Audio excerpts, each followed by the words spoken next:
Amen. Grace, mercy, and peace from God our Father and the Lord Jesus Christ, His dear Son, our Lord, be with you all. Amen. Maraming beses na inantulad ng ating Panginoong Kristo ang pananampalataya ay ang kaharian ng Diyos in parables. Bakit mahilig magbigay talinhaga ang ating Panginoong Kristo? It is because it is proof that the Word of God cannot be understood by men on their own. It is not special knowledge. Kasi noong unang panahon ng mga Gnostic, sinasabi nila na kaya raw parables na bibigay ng turo ang ating Panginoong Kristo ay merong deeper meaning daw na ibinibigay lang ang tinatawag na gnosis or secret knowledge. We have no need for secret knowledge. We only have the faith that understands everything perfectly. What does it mean when we say that faith understands if we cannot? What did Christ say when he said that faith is the believing in things that are unseen? How can a man, in his own understanding, in his own comprehension, and his own cognitive function believe what is not there that he sees? It is said that it is like these things because it is impossible for man to comprehend the things that are surpassing his understanding. That is the blessing that we give in every sermon that we hear. And may the peace of God, which surpasses all understanding, keep your hearts and your minds in Christ Jesus our Lord. Why then would Christ tell us things that surpasses understanding? This gives us a view of what it means for us to be man and what it means for Him to be God. Man cannot understand God because man is limited. Man is finite. Marami nga nagsasabi na yung fourth dimension nga lang, it's already hard for us to comprehend. And we can't imagine a color we have not seen before. Lahat ng naiisip ng tao at lahat ng kanyang ideas ay nanggagaling sa mga bagay na kanya lang nakita. You cannot imagine something that you have not taken inspiration from. Hindi ka makakagawa ng bagay, tinatawag natin sa Latin, ex nihilo, from nothing. You cannot create anything even within your mind. Yes, maraming mga nakakagawa ng iba-ibang mga books, creatures, and every other magical beings na ginagawa nila sa kanilang mga novels. But all of these things came from something. Everything imagined came from what is seen. But only faith can see beyond the unseen. Only faith can see beyond what is finite. Only faith can believe in what is eternal. And only faith can comprehend, like what the Lord is telling us in our gospel reading, the kingdom of God. Which we'll look through again, the kingdom of heaven is like a mustard seed that a person took and sowed in the field.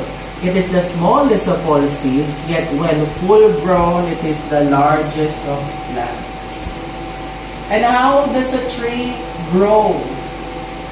Do you have any control over the growth of the tree or any other plant for that matter? Everything that grows is under the mercy of the elements, the weather, the way that it is taken care of, the environment. It is all provided by God. Likewise is the kingdom of God, and likewise is our faith. Sinabi niya rin, the kingdom of heaven is like yeast that a woman took and mixed with 3 measures of wheat flour until the whole batch was leavened. Ano nga nangyayari pag dinalagyan mo ng yeast yung tinapay, lumalaki. So the kingdom of God grows within those who have faith. But faith that cannot be from within. Ano ang sabi sa atin sa ating katekismo? What does it mean when we say, Thy kingdom come, Thy will be done on earth as it is in heaven? Ang ibig sabihin yan? Ang ibig sabihin nun, we want what is in heaven to be true for us here on earth. And how can something that is true in heaven be true on earth? If the will of God is obeyed, if the will of God is fulfilled on earth, then what is happening in heaven happens on earth. We do this in each time we gather. Kaya nga pag tayo ay nandun na sa altar, sa misa, what do we say? Therefore, with angels and archangels and with the whole company of heaven, all the saints in heaven, we loud and magnify Thy glorious name, evermore praising Thee and saying, kahit patatlo lang tayo dito, we are never just three. The company of heaven, all the saints and all the angels are gathered with us. Or rather, we are part of that banquet feast in heaven each time we gather together in Christ's name. For 2 or 3 gather in my name, I am there in the midst of them. But we cannot see. We cannot see, but our faith sees. Ano sabi sa hymn? My faith looks up to Thee, Thou Lamb of Calvary. Ibig sabihin, even if we could not see it, it does not denote the reality of what is happening. Even though we do not see the presence of the hosts of heaven, all of the saints, the angels, all of those things that are unseen that we confess in the Nicene Creed, the kingdom of God is here right now, kahit pa tatlo lang tayong nandito. We are within the banquet feast. There is no such thing as an empty church. And that is our confidence in our faith. We can lament na ang konti natin. That's true. The church militant on earth may be few, but the church triumphant in heaven is always there. Always cheering us on. The angels, the saints, see us and celebrates with us.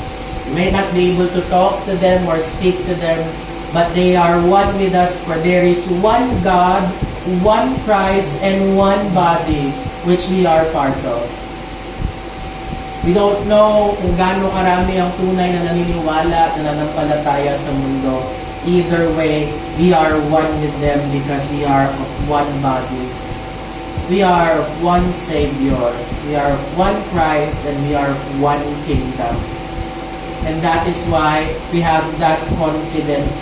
We do not look to what we see here on earth, but we look to what our faith sees in heaven. We look to what our faith sees in the kingdom of God, which our sinful and frail and finite bodies cannot understand. Our faith will always understand perfectly, and that is the comfort, and that is the peace that we can always rely on. While we wait within this desolate wilderness, we have a piece of the kingdom of God, which is now just as small as a mustard seed, will grow one day when Christ comes. Parang yung sa hymn again sa the Church's One Foundation. Yet saints their watch are keeping, their cry goes up, how long? But soon the night of weeping shall be the morn of song. So let that be our comfort. As we wait here, the reality continues. Even if we do not see, it is truly there. Because we believe in the God who created those that are seen and unseen. And may the peace of God, which passes all understanding, keep your hearts and your minds in Christ Jesus our Lord.